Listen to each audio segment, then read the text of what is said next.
on the bell, then threw in his lever and hit the clutch. The donkey groaned, just near like a real live one, and hissed some steam. Then the drum began to wind in cable for all that it was worth. He'd have those boys up to ground level in no time. He was having fun, but he kept an eye on the cable spool, too. Once, just once, he'd brought her up a hair too far and like to have bounced the whole rig loose when the cable eye on top of that bucket jammed into the big old iron support braces over the shaft. Lucky for him, there hadn't been any real damage done, or he'd have been out of a job. As it was, he had gotten himself a first-class chewing from the shift foreman, and then another to beat it from his own boss. He wasn't having no more of that, thank you. The cable wound onto the huge spool, the bucket coming up faster and faster as the added cable increased the throw of the pull with every revolution of the spool. Now, some of those boys were likely getting butterflies in their belly about now.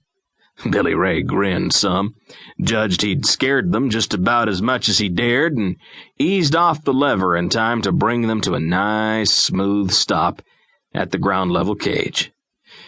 "Gentlemen," he called out to them, "welcome back to the world." Most of those boys were so anxious to get down to the pay window that they didn't bother to answer.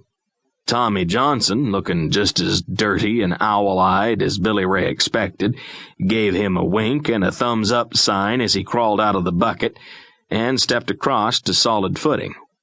Well, Tommy didn't seem to mind in the slightest that there was near 3,000 feet of shaft under his feet when he stepped from the bucket to the landing. Just thinking about that drop made Billy Ray shiver. You see, Billy Ray didn't go a lick closer to the top of that shaft than he had to. He even did his gear oiling from as far away as his arms would allow, and that was pretty far, him being so long and lanky. "I see you down below," Tommy called to him as he filed down the stairs with the rest of the boys. "I won't be long," Billy Ray called after him. "Got one more level to bring up." "Yeah, okay." One more level. Then it would be payday. Yes, sir. Billy Ray didn't wait for the boys on 3 level to signal for the bucket. He went around and closed the safety gate. Some safety. The gate wasn't more than a couple of feet high and mostly was there to stop ore carts from rolling into the hole and let the bucket down to 3. Ringing the bell again, signaling his on-the-way warning after the bucket was already in motion. No time to waste here. This, in case nobody thought of it already, was payday and Saturday night. He had to wait a couple of minutes. Then somebody down on 3 ticked the bell cord to let him know they were there and that they were loading.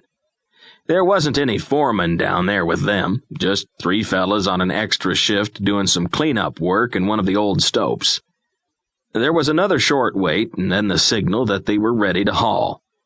Billy Ray brought the bucket up hard and fast and stopped it smack at the landing level.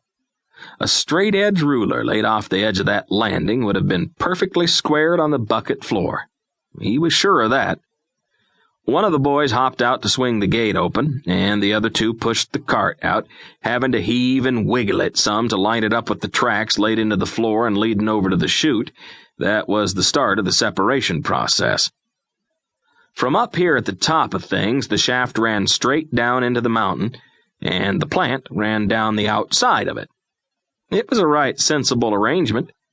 Once they got the bulky ore up to the top of the shaft by way of Billy Ray and his steam donkey, everything else was hauled up by gravity as the processing went on in steps, each one below the last. Breaking the rock, crushing it fine, separating the metals out of the raw ore by floating it on the chemicals and skimming the concentrate off with the foam. Finally, hauling the shiny, charcoal-colored gunk off in wagons to have it sold for smelting or refinement or whatever else somebody did to it. That wasn't part of the Chagra No. 1's job, so Billy Ray didn't know much about that, or care, for that matter. It was what happened here that put his pay in his pocket. The boys in the last shift to come up top got the cart.